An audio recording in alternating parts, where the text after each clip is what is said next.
দিকে তাকায় বলে মালিক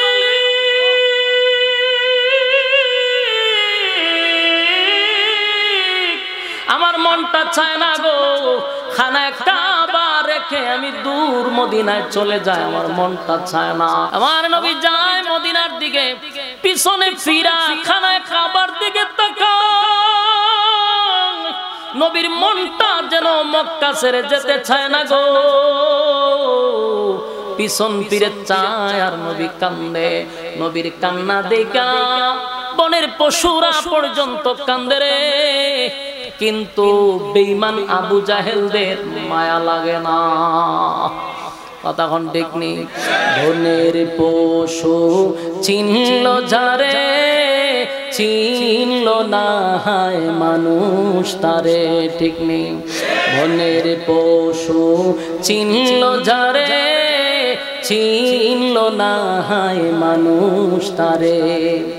আল আহাদে ডাক দিলে তাই, আল আহাদে ডাক দিলে তাই, কাপের বেদিন পাথর মারে, চিনল না হায় মানুষ তারে, চিনল না হায় মানুষ তারে। আবু জাহেল বেরা মন্দ কাজে ছিল সেরা, আবু জাহেল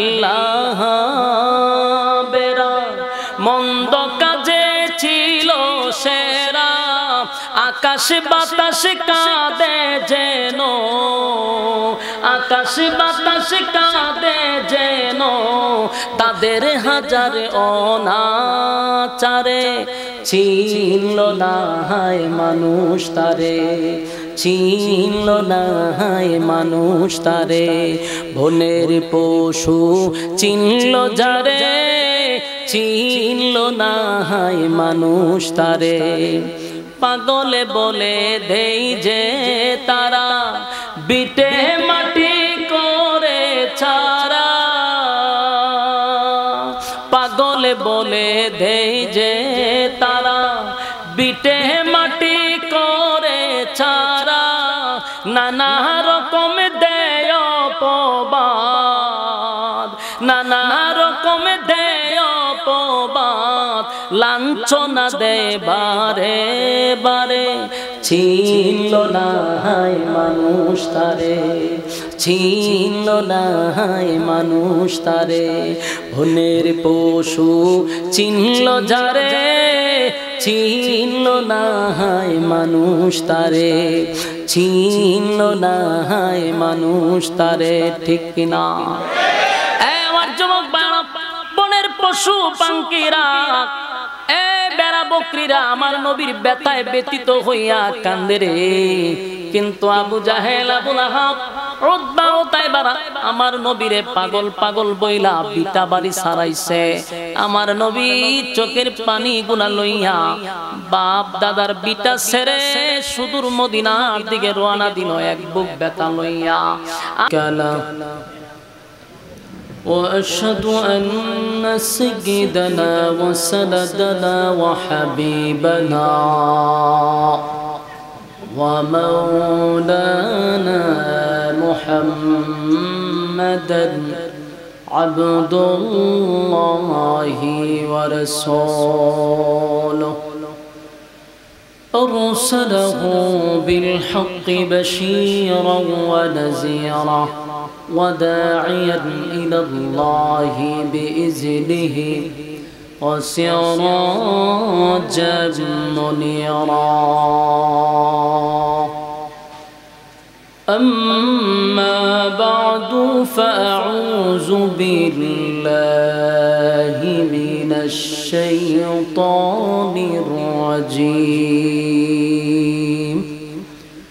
بسم الله الرحمن الرحيم. إنا فتحنا لك فتحا مبينا ليغفر لك الله ما تقدم من ذنبك يهديك وما تأخر ويتم نعمته عليك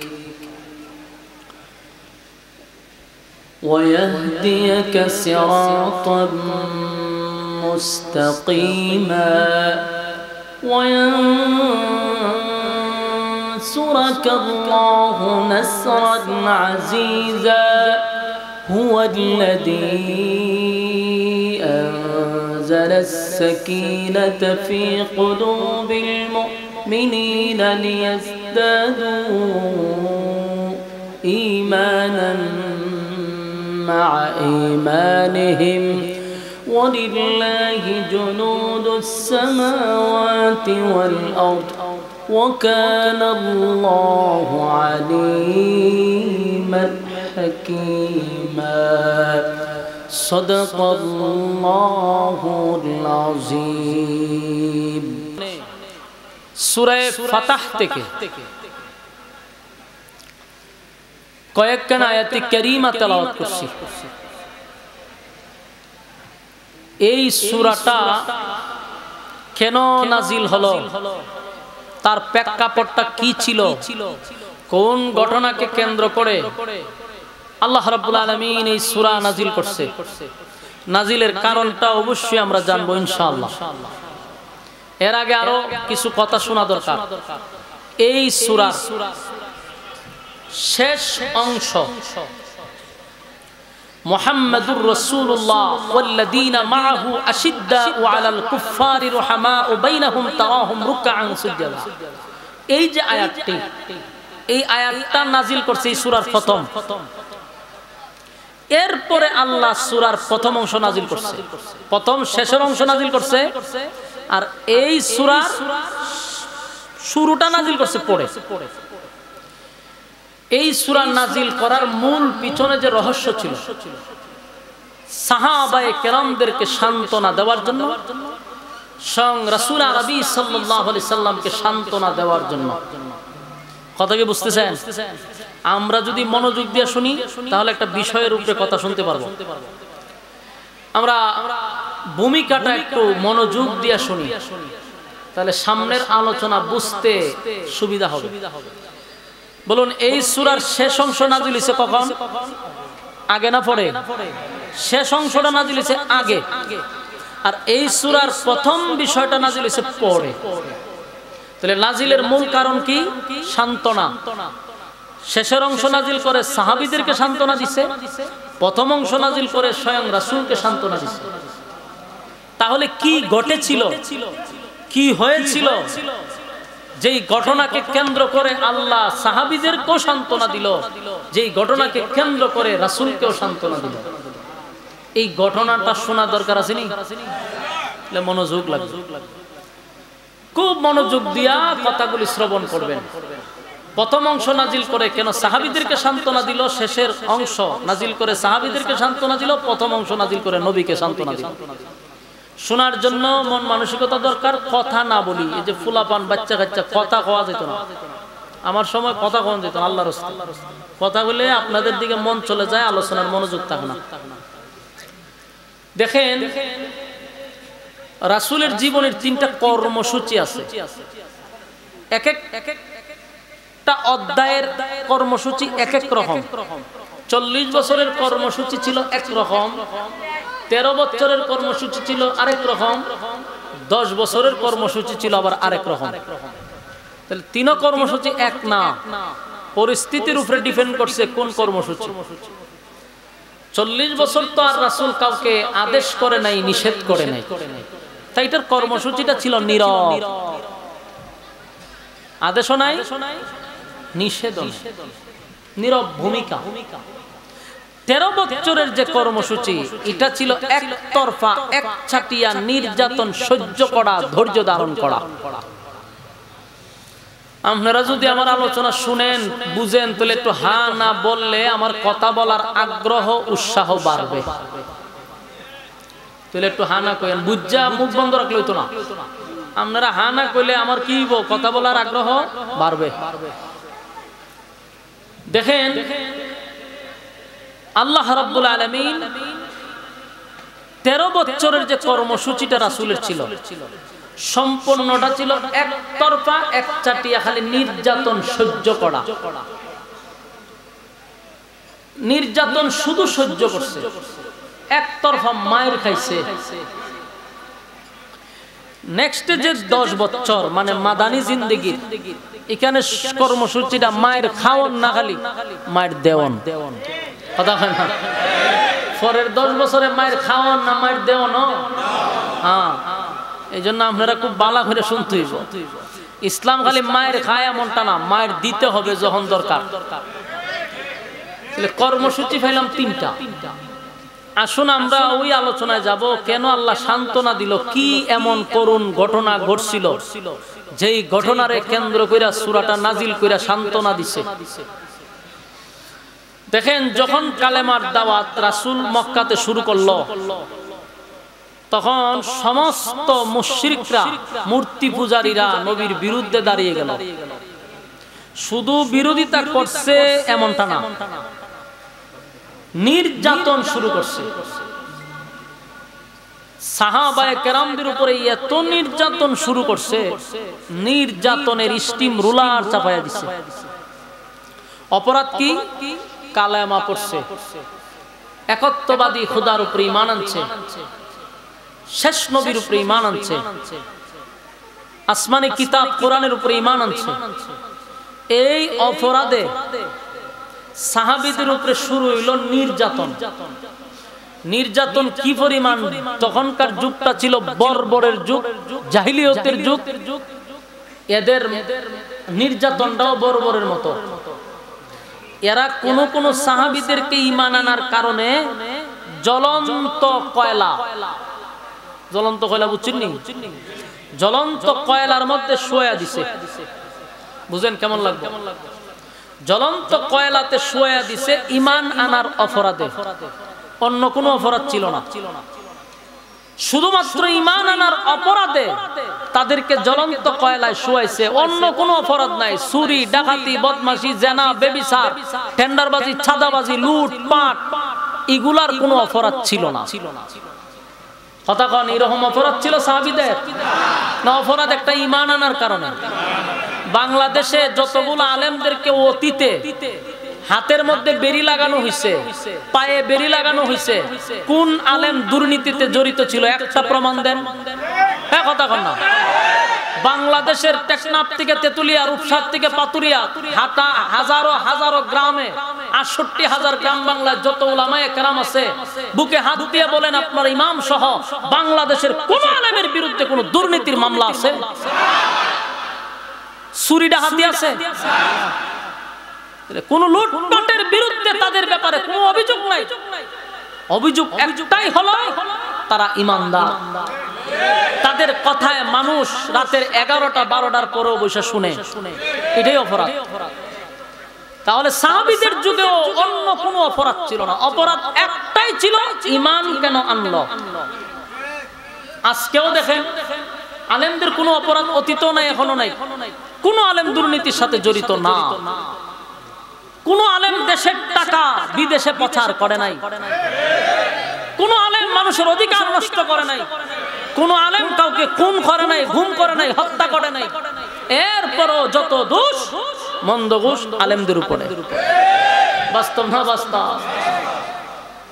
সন্ত্রাসী, চাঁদাবাজি, টেন্ডারবাজি, জুলুম নির্যাতন হয় কলেজ ভার্সিটিতে, আর জঙ্গি খুঁজে মাদ্রাসাতে। বাস্তব না বাস্তব? এই জন্য ওই যুগেও সিস্টেমটা একটু ব্যতিক্রম, কিন্তু একটা বিষয়কে কেন্দ্র করে তখনও নির্যাতন হইতো, এখনো নির্যাতন হয়। তো সাহাবায়ে কেরামদেরকে এমন ভাবে নির্যাতন শুরু করলো, কেউরে শুয়াইতেছে জ্বলন্ত কয়লায়, কাউরে শুয়াইতেছে আবার মরুভূমির উত্তপ্ত গরম বালুর মধ্যে শুয়াইয়া দিছে, বুকের উপরে পাথর দিছে যেন লড়াচড়া না করতে পারে। আপনারা কি মনে করছেন বাংলাদেশের মরুভূমির বালু, সৌদি আরবের মরুভূমির বালু যারা গেছে করতে পারবে? 1 কেজি চাউল ডাইলা দিলে সাথে সাথে মুড়ি হয়ে যাবে, এত গরম। সেই বালুতে শুয়ায়া পাথর দিছে যেন লড়তে না পারে। অপরাধ কি? ঈমান। বহু সাহাবীদেরকে গলার মধ্যে রশি লাগায়া ঘোড়ার পায়ের সাথে টানছে। অপরাধ ঈমান। আবার কোন সাহাবীদেরকে এক পা বাঁধছে এক ঘোড়ার সাথে, আর এক পা বাঁধছে আরেক ঘোড়ার সাথে, দুই ঘোড়া দুই দিকে ছেড়ে দিছে, মাঝখান দিয়ে একেবারে সিরা নিয়ে গেছে। অপরাধ ঈমান। কোন নারীকে, মহিলা সাহাবীদেরকে উলঙ্গ করে লজ্জাস্থানে বর্ষার আঘাতে দুনিয়া থেকে বিদায় করছে। অপরাধ ঈমান। আমিনু কামা আমানান নাস, তোমরা ঈমান আনো তাদের মতো। তারা কারা? সাহাবায়ে কেরাম। এ আল্লাহ রাব্বুল আলামিন কোরআনে কারীমে কেন তাদেরকে ইঙ্গিত করলো? তাদেরকে ইঙ্গিত করার একটাই মাত্র কারণ, তারা ঈমানের পরীক্ষায় ফার্স্ট ডিভিশনে পাস করছে। কথা হয় না? এই ঈমানের পরীক্ষায় তারা পাস করছে রে। তাদের উপরে ঈমানের পরীক্ষা চলছিল। প্রত্যেকটা সাহাবায়ে কেরাম ঈমানের পরীক্ষায় পাস করছে। দেখছেন নি অবস্থাটা? ওই বেজান কথা হইতাছে। এডরে উড়ানে এন্তিকা হে পিছনে দাঁড়া বয়ে বয়ে কথা কয়। মনোযোগ দেন আল্লাহর রাস্তে ভাই, কথা বললে তো আমার মন যাবে গা। মনোযোগ। আমিনু কামা আমানান নাস, ঈমান আনো তাদের মতো যারা ঈমানের পরীক্ষায় উত্তীর্ণ হইছে। এখানে আমিনু আমানান, আমিনু কামা আমানান নাসের ব্যাখ্যা আরো হতে পারে, যেমন ঈমানের পরীক্ষা সাহাবায়ে কেরাম ছাড়াও দিছে। ওই যে সূরা কাহাফের মধ্যে 7 জন যুবক কিন্তু ঈমানের পরীক্ষায় তারা উত্তীর্ণ হইছে। আমিনু কামা আমানান নাস এর ব্যাখ্যা এটাও হতে পারে। এমনকি ফেরাউনের স্ত্রী আসিয়া ঈমানের পরীক্ষা দিছিল, ঈমানের পরীক্ষায় পাস হইছে। আমিনু কামা আমানান নাস এর ব্যাখ্যা এটাও হতে পারে। তাদের মতো বলতে ফেরাউনের বউ হইতে পারে। আসহাবে কাহাফের 7 জন যুবক হতে পারে। এই জন্য আল্লাহ বলেন তাদের মতো ঈমান আনো। সাহাবায়ে কেরামদের কথাও হতে পারে, সুমাইয়া রাদিয়াল্লাহু তাআলা আনহার কথা হতে পারে, ফেরাউনের বউ আসিয়ার কথাও হতে পারে। কারণ আসিয়াও কিন্তু ঈমানের পরীক্ষা দিয়েছে। সুবহানাল্লাহ। পৃথিবীতে 4 জন মহিলা আছে, শ্রেষ্ঠ মহিলা 4 জন। এর মধ্যে ফেরাউনের বউ হইয়া ওই 4 জনের তালিকায় উনিও আছে। আসিয়া পৃথিবীর 4 জন মহিলার মধ্যে একজন। ফেরাউনের ঘরে তাইকা ঈমানের পরীক্ষায় ফার্স্ট হইছে। জান্নাতের ভিতরে আমার নবীর সঙ্গে আসিয়ার বিবাহ হবে। এত বড় কাফেরের বউ হইয়াও ঈমান আনছে রে, ঈমানের পরীক্ষাও দিছে। ফেরাউনের ঘরে একজন দাসী ছিল, মানে কাজ টাজ করত। ফেরাউনের মেয়ের চুলগুলা আশ্রয়া দিত। আর একটা কথা ইয়াদ রাখবেন, ফেরাউনের কোনো ছেলে ছিল না। এর কি ছিল না? সব মাইয়া ছিল। ফেরাউনের কোনো মায়া ছিল, ছেলে ছিল না। তাই মেয়েদের চুল আশ্রানোর জন্য ওই ফেরাউনের ঘরে একজন মহিলা থাকত। এই মহিলা ফেরাউনের মেয়ের মাথা আশ্রয়া দেয়। চিরুনি যখন মাটিতে পড়ে গেছে, বিসমিল্লাহ বলে চিরুনিটা উঠায়। সুবহানাল্লাহ। ফেরাউনের মাইয়া কয় তুমি কার নাম লইছো? আল্লাহর নাম লইছো। আল্লাহ তো আমার বাবা। নাউজুবিল্লাহ। আমার বাবাই তো এই জাহানের যিনি প্রভু, তিনি হলেন আমার বাপ ফেরাউন। তুমি আমার বাপ ছাড়াও কি কাউরে খোদা মনে করো? বলে হ। হুমাইটা কি তাকো? বলে হ। আমার ঘরে থেকে আমার বাপরে খোদা বাদ দিয়ে আরেক খোদার ইবাদত করো, এটা তো মেনে নেওয়া যাবে না। তখন এই মহিলা বলল, আমি যারে খোদা মানি এটা তোর বাপেরও খোদা, তোরও খোদা। তোর বাপ তুই একটা বাটপারি, হে তোলা দান্দাবাজ। এ নিজেরে খোদা দাবি করছে, কি আসলেই খোদা? এ যদি খোদাই হইতো তাহলে এর নাক যে একটা উষা বম্পাস্টিক মার্কা। এ খোদা হইলে আগে খোদা নিজের নাক এনে ঠিক করবো। এর নাক তো ঠিক না, নাক বড় আছিল ফেরাউনের। তোর বাপের নাক ঠিক করে না। ফেরাউন না মাইয়ার মাইন্ডে লাগছে, ইগুতে লাগছে, দৌড়ায় গেছে বাপের কাছে গিয়ে, বাবা ঘটনা তো করছে। বলে কি? বলে আপনি ছাড়াও দিয়ে আরেকজন খোদা আছে। বলে এটা কি তা? বলে হ। নিউজ পাইলে কোথার থেকে? বলে আমার গরুই তো, যারা দিছেন আমার খেদমত করতো, হে আপনার খোদা মানেই না, আপনার হুদা ডাকে হুদা। আপনি বলে বাটপার। তখন হইলো ঘটনা কি বলো, ঘটনা সত্য। তাহলে তারা নিয়ে ওই মহিলারে দৌড়া লই আইছে, আমার মাইয়া যা কইছে এটা কি সত্য? বলে এটা তো পুরা সত্য। আমি যারে খোদা মানি তিনি আসমান জমিনের মালিক, যিনি সব কিছু সৃষ্টি করছেন, যিনি কারো কাছ থেকে জন্ম নেয় নাই, কাউরে জন্ম দেয় নাই, উনি এক অদ্বিতীয়। আমি সেই রবের গোলামি করি, তার মতো নিকৃষ্ট ফেরাউনের গোলামি আমি করি না। মহিলার কিছু বাচ্চা ছিল, কোন বর্ণনায় আছে 8 জন, কোন বর্ণনায় 60 জন, কোন বর্ণনায় 12 জন এই মহিলার বাচ্চা ছিল। সবগুলো বাচ্চা সহ মহিলার এক জায়গায় হাজির করছে। ফেরাউন কত খারাপ একটু চিন্তা করেন, জালেম কত বোকা। ফেরাউন মহিলার সামনে দাঁড়াইয়া বলতেছে, মহিলা এই জায়গাতে আমারে ছাড়া কেউ কাউরে খোদা মানে না, আমার রাজত্বের ভিতরে আমারই খোদা মানতে হবে। তুমি যদি আমারে খোদা না বলে স্বীকার না করো, তাহলে তোমার বাচ্চাগুলির আমি গরম তৈলে ঢেলে দিব। তেল বড় একটা, আপনারা কিতা কইন, খরাই কইনি, কড়াইয়ার মধ্যে এই তেল গরম করছে বিশাল বড়, কইছে যে এই ফুটন্ত তেলের মধ্যে তোমার বাচ্চাকে আমি ছেড়ে দিব। আচ্ছা, আপনি আমার বাচ্চারা যদি এইভাবে তেলের মধ্যে ছেড়ে দিবা, আমরা ইমান ঠিক থাকবো নি? আমরাও তো ইমান লয়ে সন্দেহ আছে। আমরা তখন হিকমত খাটামো, বলে এখন এর মাইনা লাই পরে তওবা করলাম, ঠিক নি? বুদ্ধির তো অভাব নাই। জিগাইলে তখন কইব যারে জান বাঁচানি ফরজ, তখন এই জান বাঁচানি ফরজ এনে গান ঢুকাই দিব।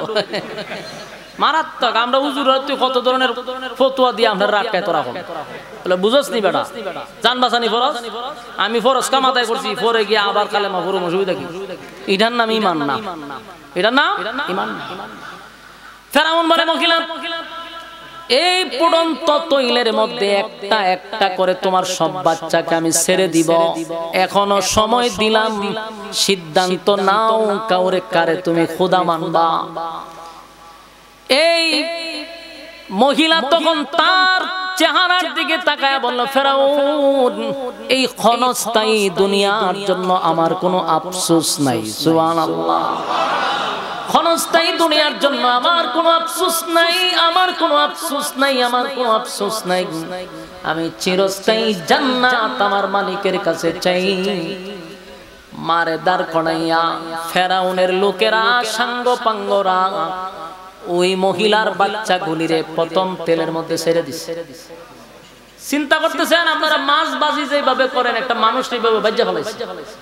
চোখের সামনে যদি আপনার সন্তানটারে এমন করা হয়, বাবা হিসাবে মা হিসাবে আমরা বরদাস্ত করতে পারবো না।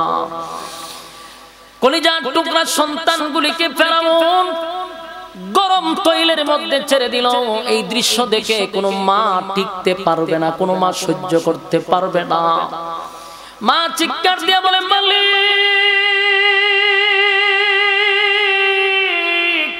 আমার কলিজার টুকরা সন্তানগুলিকে আমার চোখের সামনে একে একে গরম বালুর গরম তৈলের মধ্যে ডালা হচ্ছে।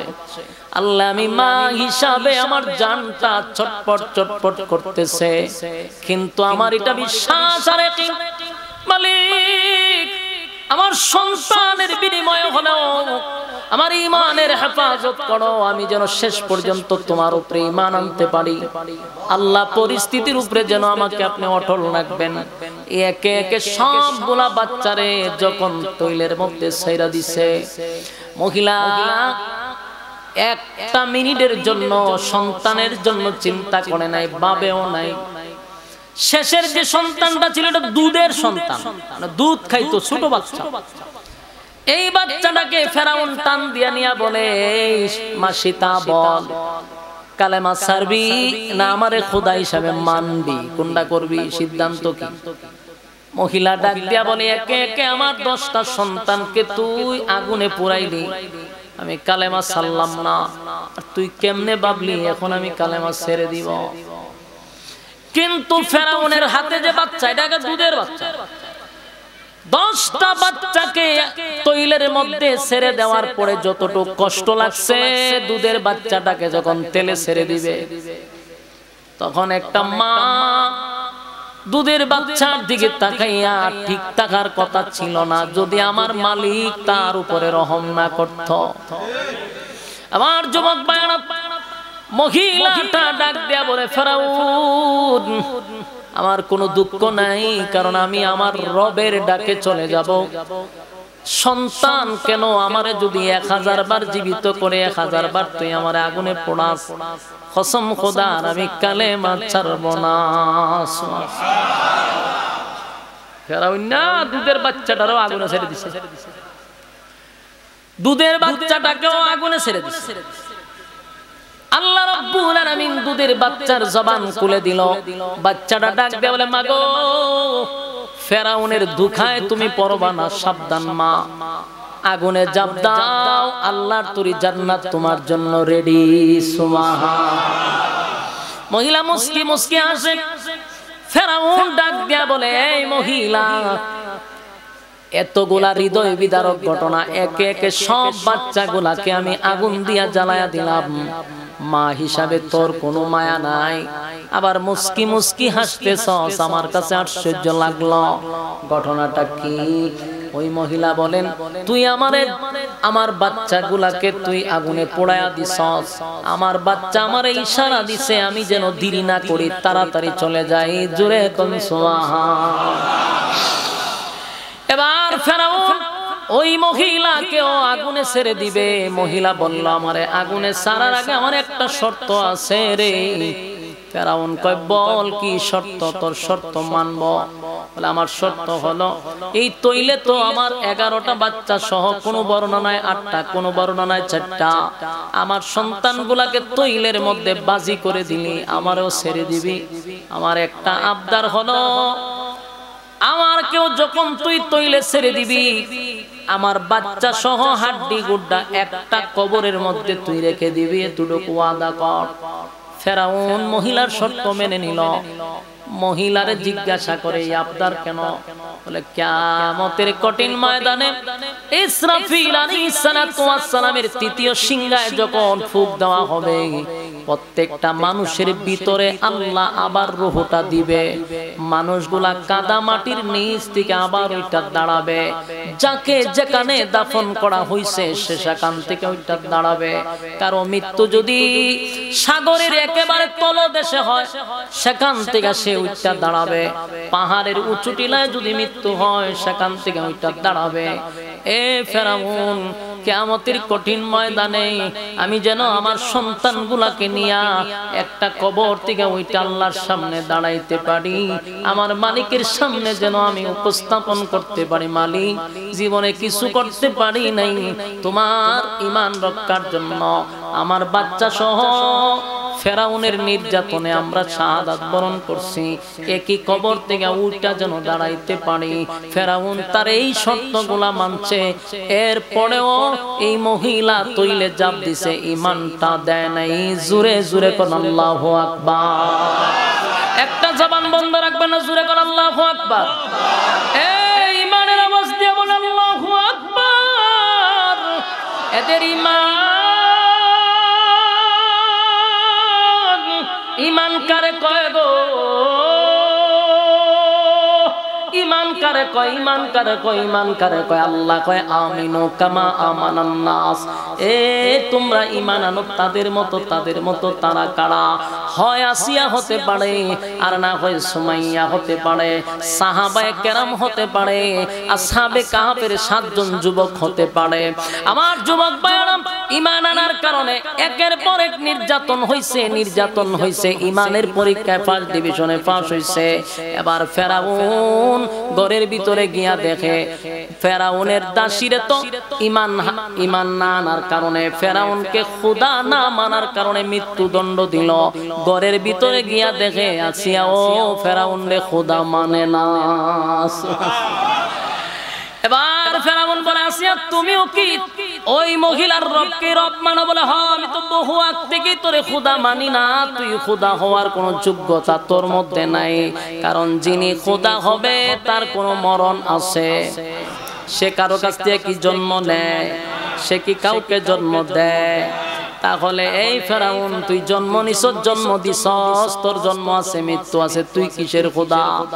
তোরে কি কমপক্ষে আমি খোদা মানতে পারি না? সুবহানাল্লাহ। বাদশার বউ হইয়া কয় তোরে খোদা মানি না, কারণ যিনি খোদা হবে তার মৃত্যু নাই, জন্ম নাই, তোর মরণও আছে, জন্ম আছে। আল্লাহু লা ইলাহা ইল্লা হুয়াল হাইয়ুল কাইয়্যুম লা তাখুযুহু সিনাতুন ওয়ালা নাওম। আল্লাহ বলেন আমার যেমন জন্ম নাই আমার মৃত্যুও নাই, এমন কি আল্লাহ বলেন লা তাখুযুহু সিনাতুন ওয়ালা নাওম, আমার ঘুম নাই, আমার তন্দ্রাও নাই। জোরে কোন সুবহান। ফেরাউনের বউ আসিয়া বলেন আমি তোরে খোদা মানি না, খোদা মানি না, তুই খোদা হওয়ার কোনো যোগ্যতা নাই। ফেরাউন দৌড়াইয়া হামানের কাছে গেছে। ফেরাউনের একটা বন্ধু আছেন হামান্না, এই যত পরামর্শ নিত হামান্নার কাছ থেকে নিত। বন্ধু হামান্নারে গিয়া কয় দোস্ত রে, আগুন তো লাগছে আমার ঘরের ভিতরে, এতদিন বাহিরের আগুন লিবাইছি, এখন আমার ঘরও আগুন লাগছে, বল বন্ধু এখন আগুন লিবাই কেমনে? ঘটনা কি? বলে ঘটনা হইলে আমারে খুদা মানে না আমার বউ, খুদার বউ খুদি হই এখন খুদা মানে না। আমি তো খুদা, আমার খুদি আমারে খুদা মানে না, আগুন তো লাগছে ঘর, এখন এইটা লিবাইতাম কেমনে? এক কাজ কর, আসিয়ারে শাস্তি দে। ওই হামান্য বুদ্ধি দিছে। বন্ধুর কথা আবার ফেরাউনে শুনতো। হামানার ফেরাউনের বহু বড় একটা গল্প আছে, এই গল্প বলে সারা রাজ্যে বোকা। এই দিলাম এর গেলাম না, দুইটা খুব মারাত্মক বন্ধু, একটা আরেকটা সারা বুঝে না।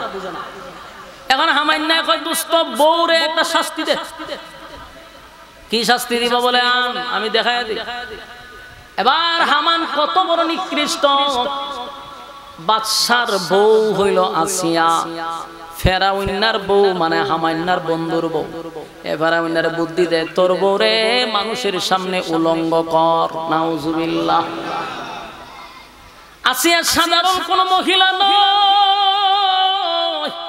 পৃথিবীর 4 জন মহিলার মধ্যে অন্যতম হলো বিবি আসিয়া। ঈমানের কারণে আসিয়ার উপরে পরীক্ষা শুরু হয়ে গেল। এবার আসিয়াকে মানুষের সামনে ফেরাউন উলঙ্গ করার চেষ্টা করলো। আসিয়া চোখ দিয়া পানি ছেড়ে দিছে, আর আসমানের দিকে তাকায় বলে মালিক, সবচেয়ে নিরাপদের জায়গা হলো একটা মহিলার জন্য তার স্বামী। আল্লাহ, আমার নিজের স্বামী আজকে মানুষের সামনে আমার ইজ্জত নষ্ট করতেছে। আল্লাহ, আমি এটা বরদাস্ত করতে পারলাম না। আমার এই মানুষের সামনে আমার স্বামী উলঙ্গ করে দিচ্ছে। ফেরাউন হামান্নার কথা শুই না আসিয়ারে উলঙ্গ করে দিল। এরপর বারবার ফেরাউন কয় বউ ভালো করে ক আমারে খোদা মানুষ নি, না মানি না। কয় হামান্নারে উলঙ্গ করার পরেও মানে না। কয় তাহলে তোমার বউর শরীরের চামড়াগুলি আস্তে আস্তে টাইনা টাইনা ছিটতে থাকো। নাউজুবিল্লাহ। আসিয়ারে খাটের সঙ্গে শুয়াইয়া ফেরাউন পেরাক মারছে। এই জন্য ফেরাউন্নারে পেরাক মারা ফেরাউন বলা হয়। সে করত কি, মানুষের হাতে পায়ে পেরাক মারত।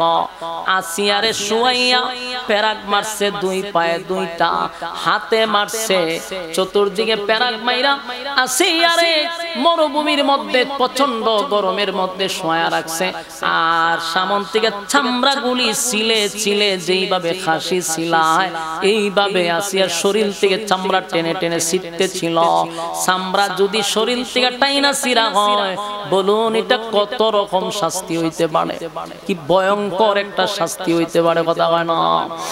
আসিয়ার শরীর থেকে চামড়া টেনে টেনে ছিঁড়া হচ্ছিল, আর রৌদ্রের তাপে আসিয়ার মুখটা রৌদ্রের দিকে দিয়া রাখছে ফেরাউন। আর কতক্ষণ পরে কয় বউ এখানে থেমা যায়, কালেমা পড়। মুসার কালেমা বাদ দিয়া আমারে খোদা মান, আমি তোরে এখনো সুস্থ করে দিব। আসিয়া কয় জীবন যেতে পারে ফেরাউন্নারে, তোরে আমি খোদা মানব না।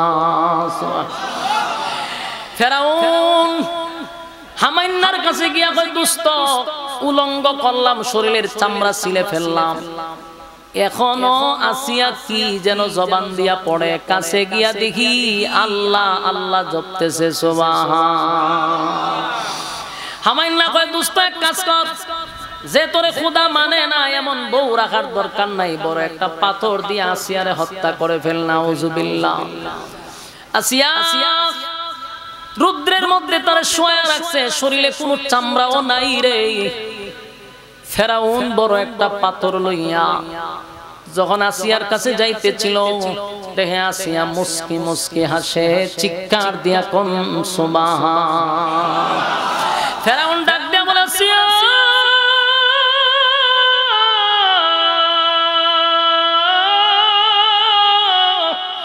এত নির্যাতনের পরে কারো জবান দিয়া হাসি আসার কথা নয় গো, এত নির্যাতনের পরে তুই কেন হাসতেছস? আসিয়া তোর দোহাই লাগে, মৃত্যুর আগে সত্য কথাটা বল, কেন তুই হাসস? আসিয়া কয়, ফেরাউন রে, আমি মিথ্যা বলি না, আমি আমার চোখের সামনে আল্লাহর তৈরি জান্নাত দেখতেছি, আমারে জান্নাত ডাকতেছে, তাই আমি এই দৃশ্য দেখে নাজ নিয়ামত দেখে আনন্দে আর হাসি তামায়া রাখতে পারলাম না। আমার কখন দুনিয়া থেকে বিদায় হব, আমার চোখ দিয়ে আমি জান্নাত দেখতেছিলাম। আসিয়ারে যখন ফেরাউন পাথর মারতে লাগলো, পাথর মারার আগে আল্লাহ আসিয়ার জান কবজ করে ফেলছে, আসিয়ারে দুনিয়া থেকে বিদায় করে দিছে। এবার ফেরাউন আসিয়ার মাথায় বড় আঘাত করলো, আসিয়া জীবনটা দিয়া দিল, কিন্তু বিনিময়ে ঈমান দেয় নাই। সুবহানাল্লাহ। আমার যুবক ভাইরা, এই ঈমানের ক্ষেত্রে শব্দ আমিনু কামা আমানান নাস, ঈমান আনো তাদের মতো যারা ঈমান আনছে, জীবন দিয়া গেছে কিন্তু ঈমান দেয় নাই, ঈমান দেয় নাই। যুবক ভাইরা, যখনই আমি আপনি ঈমান আনবো, নিজের ঈমানদার দাবি করব, কসম খোদার আপনার উপরে পরীক্ষা আসবে, পরীক্ষা আসবে, এতে কোনো সন্দেহ নেই, কোনো সন্দেহ নাই। যার যেমন ঈমান তার তেমন পরীক্ষা। আল্লাহ বলেন, বান্দারে আমি অনেক রকম পরীক্ষা নিতে পারি, কাউরে গরিব বানাইয়া পরীক্ষা নিবে, কাউরে ধনী বানাইয়া পরীক্ষা নিবে, কাউরে আবার মুসিবত একটার পর একটা মুসিবত দিয়া আল্লাহ পরীক্ষা নিবে। যে হালতেই থাকবো সর্ব হালতে বলবো আলহামদুলিল্লাহ, আমি আমার মালিকের উপরে খুশি। মালিক পরীক্ষা নেয় গো, পরীক্ষা নেয়, পরীক্ষায় উত্তীর্ণ হইলে পরে আল্লাহ জান্নাত দিব, জান্নাত দিব। আল্লাহ বলেন, ইন্নাল্লাযীনা আমানু ওয়া আমিলুস সালিহাতি কানাত লাহুম জান্নাতুল ফিরদাউসি নুজুলা। এই তোমরা যদি ঈমান আনো, নেক আমল করো, আমি আল্লাহ তোমাদেরকে ওয়াদা দিলাম জান্নাতুল ফিরদাউস গিফট করে দিব। আল্লাহ বলে, ঈমান আর আমল লইয়া যদি কবরে আসো, ওয়াদা দিলাম কানাত লাহুম জান্নাতুল ফিরদাউসি নুজুলা, জান্নাতের মধ্যে সর্বোচ্চ ভিআইপি জান্নাত হলো ফিরদাউস।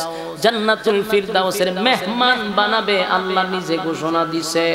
যুবক ভাইরা, বিনিময়ে ঈমান থাকতে হবে।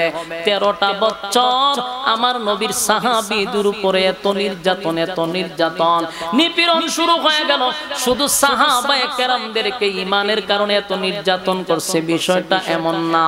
আমার নবী সিজদায় গেছে রে, খানায়ে কাবার সামনে নবী সিজদায় গেছে, বেঈমানরা আমার নবীর উটের নারী বুড়ি নবীর পিটনে রাইখা দিছে, নবী সিজদার থেকে মাথা তুলতে পারে না, এত নির্যাতন সহ্য করল।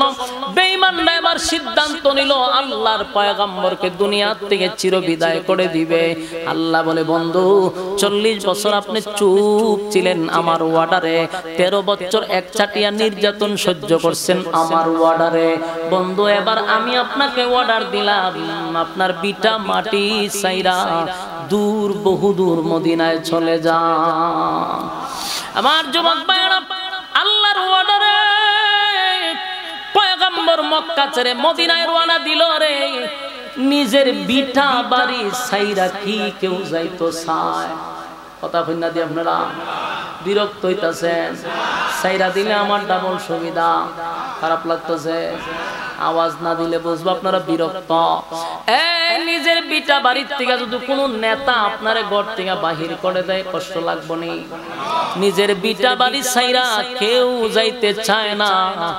আমার নবীরে যখন আল্লাহ বলছে, বন্ধু বিটা বাড়ি সাইরা সব কিছু ত্যাগ করে আপনি দূর, বহু দূর চলে যান, আমার নবী যায় মদিনার দিকে, পিছনে ফিরা খানায় কাবার দিকে তাকায়,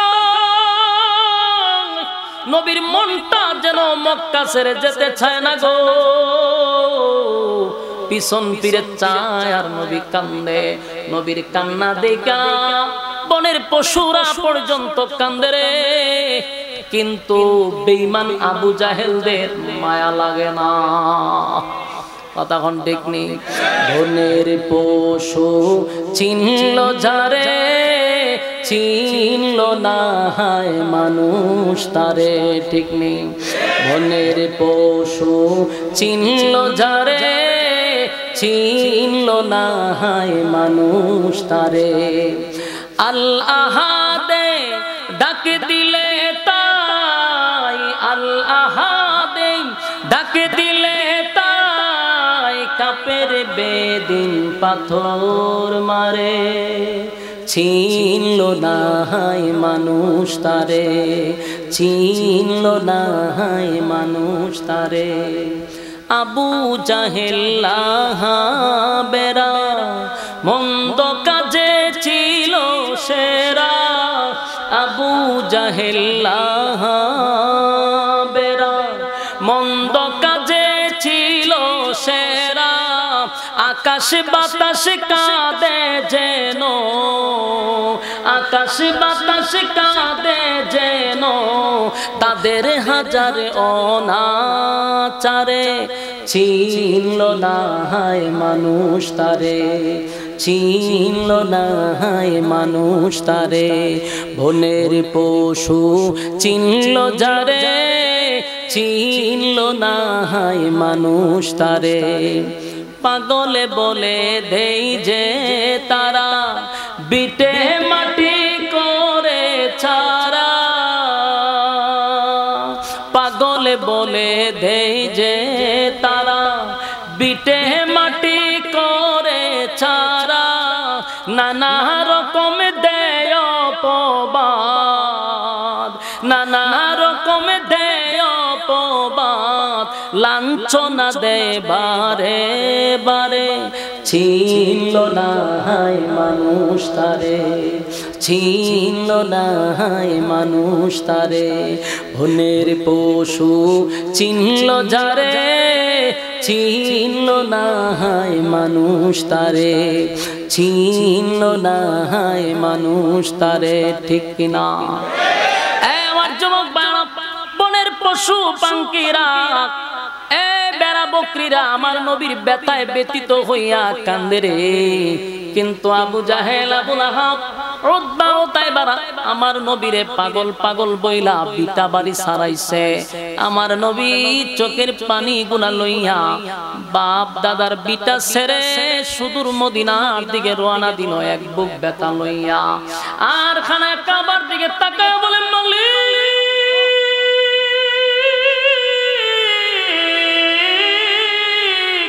আমার মনটা চায় না গো, খানায় কাবা রেখে আমি দূর মদিনায় চলে যাই, আমার মনটা চায় না। এই যে খানায় কাবা, আল্লাহর নবী বলেন, কাবারে তোরে সাইরা যাইতে আমার মনটা চায় না। নবী কান্দে। আল্লাহর নবী মদিনায় যখন পৌঁছে গেল, মদিনায় যাওয়ার পরে একটা বছর যখন মদিনায় হয়ে গেল, তখন আবু জাহিল্লা মক্কা থেকে সিদ্ধান্ত নিল, মুহাম্মদ মদিনায় গেছে, যদি তার দল বড় হয়ে যায়, যদি আবার দল বড় কইরা মক্কায় হামলা করে, তাহলে আমাদের অস্তিত্ব থাকবে না। যেমন শয়তান তার ভাবনাটাও শয়তানি, কথা কয় না? অথচ আল্লাহর নবী সব ছাইরা দিয়া মদিনায় গেছে। আবু জাহেলের সেখানেও ঘুম নাই, যদি মুহাম্মদ আবার ফিরে আসে।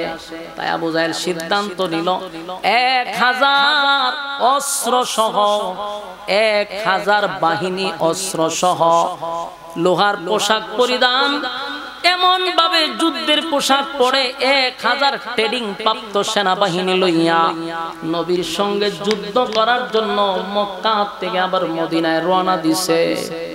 চিন্তা করতেছেন, 13টা বছর তোরা নির্যাতন করলি, 13টা বছর এক ছাটিয়া আমার নবীরে মারল, সাহাবীদেরকে মারল, এবার নিজের দেশ ছাইরা বিদেশ চলে গেল, সেখানে গিয়েও শান্তি নাই রে। আবু জাহিল আমার নবীরে মারার জন্য 1000 অস্ত্র নিয়ে মদিনার দিকে রওনা দিছে। আল্লাহর নবীর কানে যখন খবর পৌঁছে গেছে, নবী গো আবু জাহিল 1000 বাহিনী লইয়া আমরার সঙ্গে যুদ্ধ করতে চায়, আল্লাহর নবীর মনটা ভেঙে গেছে। কারণ নবী যে সাহাবীদেরকে নিয়ে মদিনায় আসছে, হাতে গোনা কয়েকজন সাহাবী 13টা বছর নির্যাতন করছে, এখনো শরীরের আঘাত এখনো শুকায় নাই, আঘাতের চিহ্নগুলি এখনো শুকায় নাই, পেটেও খাবার নাই রে, শরীরেও পোশাক নাই, হাতে অস্ত্র নাই, কেমনে যুদ্ধ করবে, কেমনে 1000 বাহিনীর সামনে দাঁড়াবে। আল্লাহর নবী চিন্তা করে চোখের পানি ছেড়ে দিয়া 2টা হাত আসমানের দিকে উঠায়া বলে, মালিক 40টা বছর আমি চুপ ছিলাম গো, আপনার ওয়ার্ডারে 13 বছর নির্যাতন সহ্য করছি, আপনার ওয়ার্ডারে আল্লাহ আপনি আবার ওয়ার্ডার দিছেন মদিনায় আসতে, মদিনায় আসলাম আপনার ওয়ার্ডারে। আমার হাতে গোনা কয়েকজন সাহাবী, পেটে খাবার নাই, শরীরে পোশাক নাই, হাতে অস্ত্র নাই, আল্লাহ 13 বছরের আঘাতের চিহ্ন আমার উম্মতের মধ্যে এখনো দৃশ্যমান। আমার এই সাহাবীদের উপরে যদি 1000 ট্রেনিং প্রাপ্ত সেনাবাহিনী হামলা করে, যদি আমার কলিজার টুকরা সাহাবীরা শাহাদাত বরণ করে গো মালিক, বলো না তোমার জমিনে কি আল্লাহ বললে ওয়ালা আর কেউ থাকবে? আছে তা লইয়া যুদ্ধে নামেন, আমি আল্লাহ আপনার সঙ্গে আছি, চিৎকার দিয়া কোন সুবহান। এবার নবী যুদ্ধে নামলো। লম্বা ঘটনা সংক্ষেপে করতেছি। যুদ্ধে যখন শুরু হয়ে গেল, সাহাবীরা খেজুরের ডাল লইয়া নামছে, তরবারি নাই, অস্ত্র নাই, খেজুরের ডাল লইয়া আল্লাহু আকবার বলে যখন মাঠে নামছে, কুচি কাটা শুরু করছে, কুচি কাটা। হাজার হাজার সেনাবাহিনী আবু জাহেলের অস্ত্র সহ পোশাক সহ ট্রেনিং প্রাপ্ত সবগুলারে কুচি কাটা শুরু করছে। বেঈমানরা ছুটাছুটি শুরু করছে, পালাইয়া দৌড়াইতে লাগলো, পাগল পাগল হইয়া বাহিনীরা দৌড়ায় আর পলায়। এদের মধ্যে একজন ডাক দেয়া হয়, বেড়া আমরা 1000 অস্ত্র আছে, পালাস কেন? কয় এদের সঙ্গে যুদ্ধ করা সম্ভব না। বলে কেন?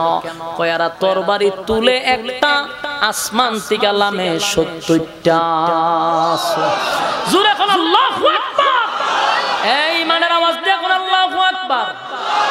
এই ইমানের আওয়াজ দিয়ে কোন আল্লাহু আকবার। আল্লাহ কয় ওয়ালা তাহিনু ওয়ালা তাহজানু ওয়া আনতুমুল আ'লাউনা ইন কুনতুম মুমিনিন।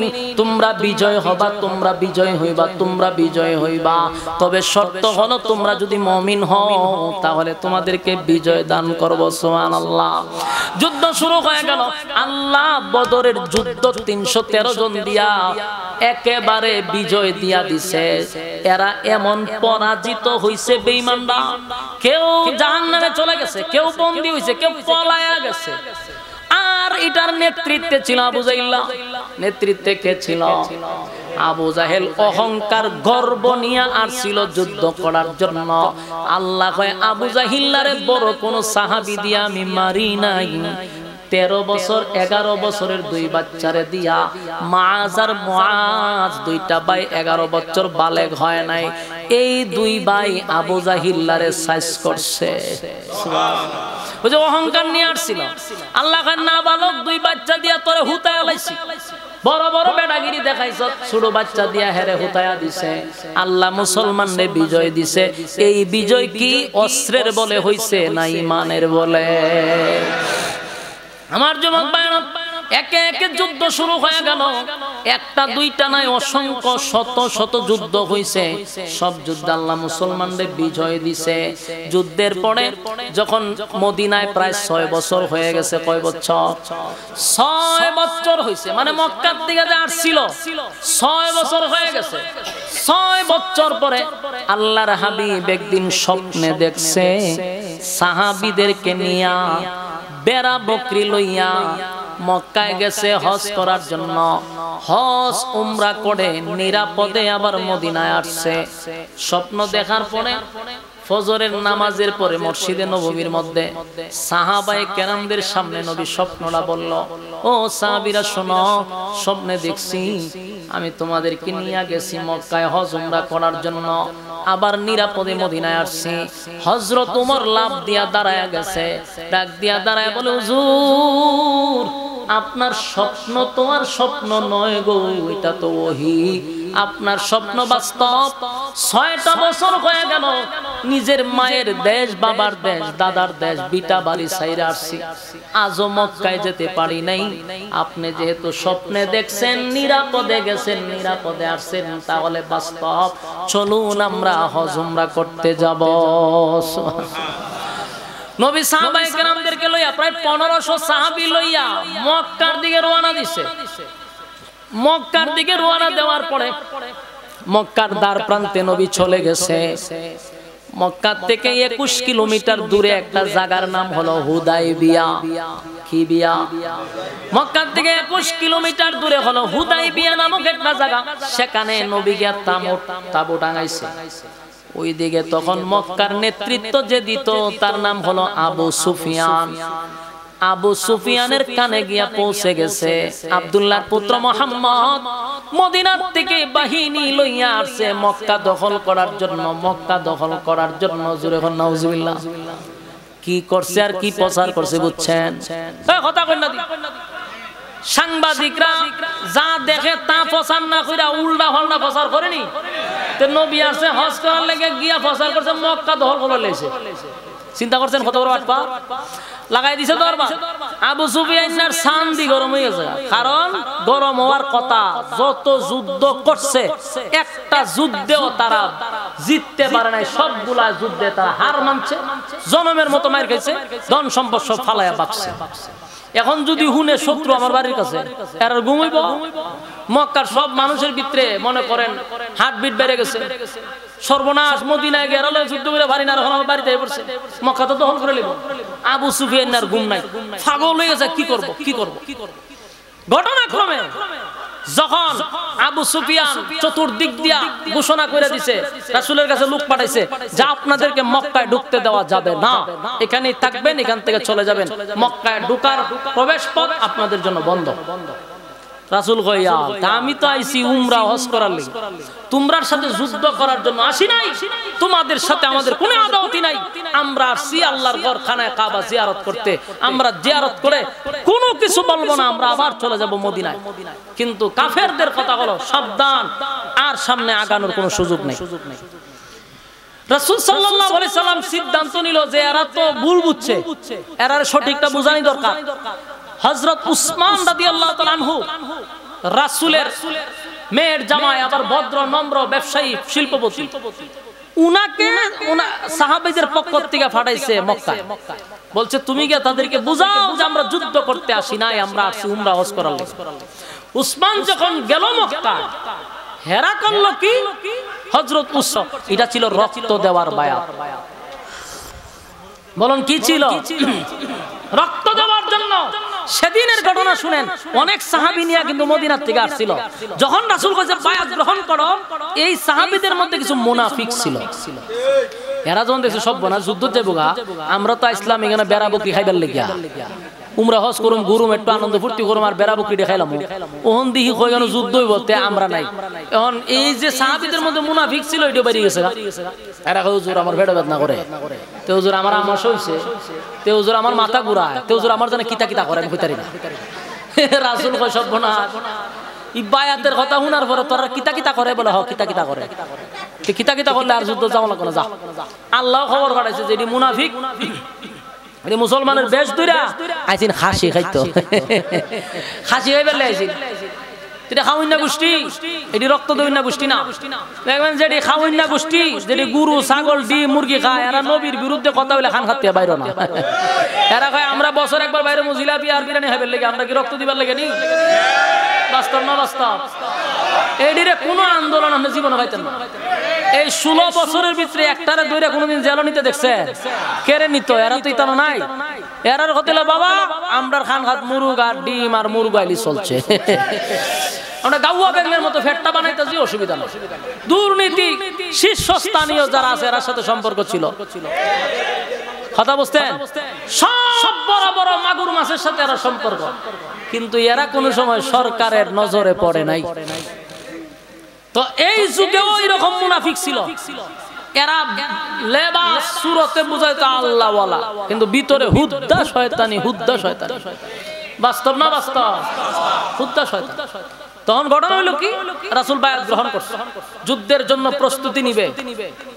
এর মধ্যে আবার এখান থেকে আরেকজনের আবু সুফিয়ানের কাছে খবর পাঠাইছে, কইরে আবু সুফিয়ান না, এত বছর দিয়ে 6 বছর যুদ্ধ করছ, কোন যুদ্ধে কি তোরা জিততে পারছ? বলে না। খাইছত নি? মায়ের খাইছি জনমের মতো, বাপ হারাইছি, চাচা হারাইছি, আত্মীয় স্বজন হারাইছি। তো এখন যে মোহাম্মদ আয়া বলছে আমার বাড়ির কাছে, আর এখন আমি যা দেখেছি অবস্থা খারাপ। বলে কি দেখছ?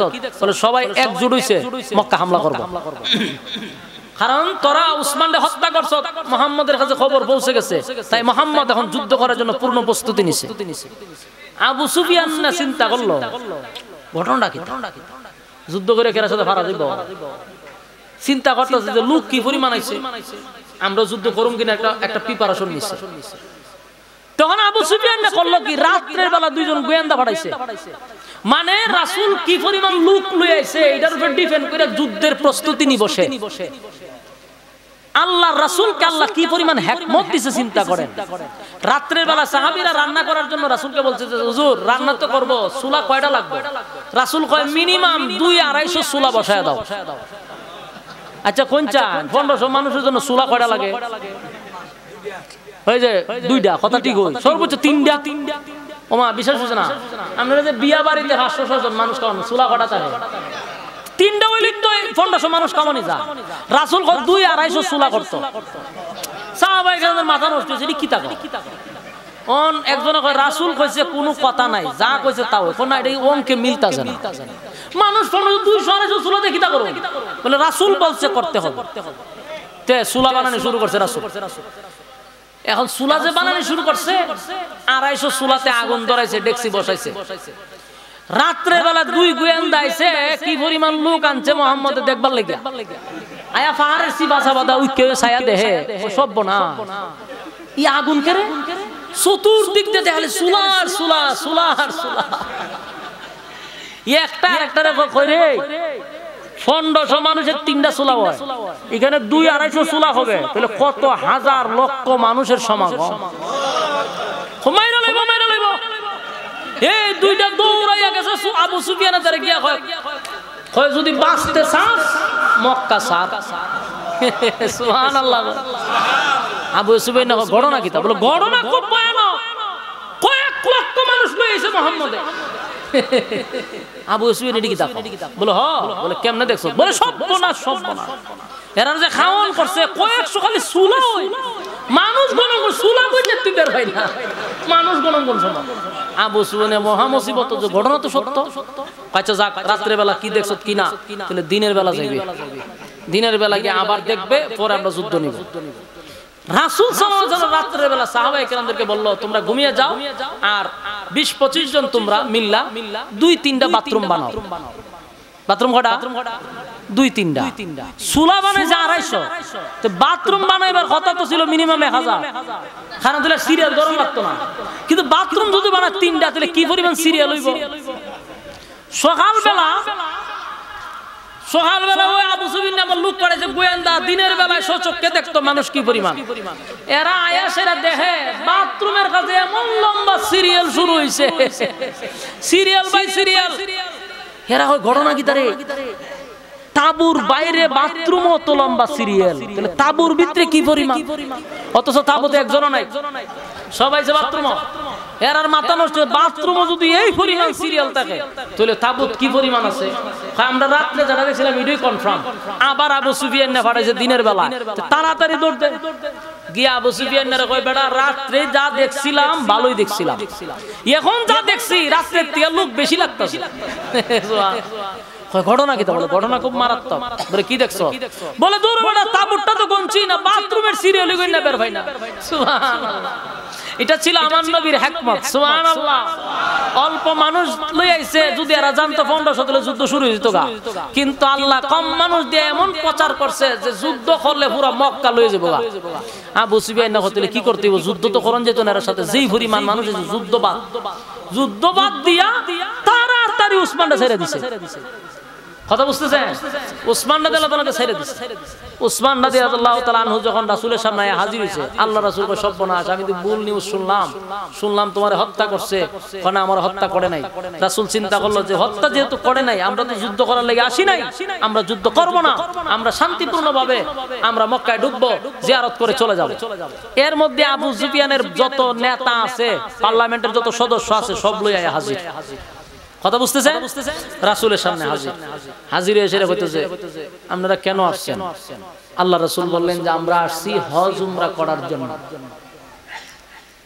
তখন আবু সুফিয়ান বলল আপনারা হজ উমরা করতে দিতে পারি, শর্ত আছে। কি আছে? যদি শর্ত মানেন তাহলে আমরা আপনাকে মক্কায় ঢুকতে দিব। আল্লাহ রাসূল বলল যে মক্কায় হজ উমরা করার জন্য শর্ত লাগলে শর্ত মানতে রাজি। এবার বলল ঠিক আছে, একটা সন্ধি হয়ে যাক, তাহলে আমরা এখানে সবকিছু বলে রাখবো, এই শর্ত সাপেক্ষে আমরা সামনে আগাবো। রাসূলের পক্ষ থেকে কয়েকজন আর আবু সুফিয়ানের পক্ষ থেকে কয়েকজন, তারা বলল যে এই সন্ধি চুক্তিটা কাগজে কলমে হতে হবে। পৃথিবীর ইতিহাসে সন্ধি চুক্তি প্রথম কাগজে কলমে শুরু হয়।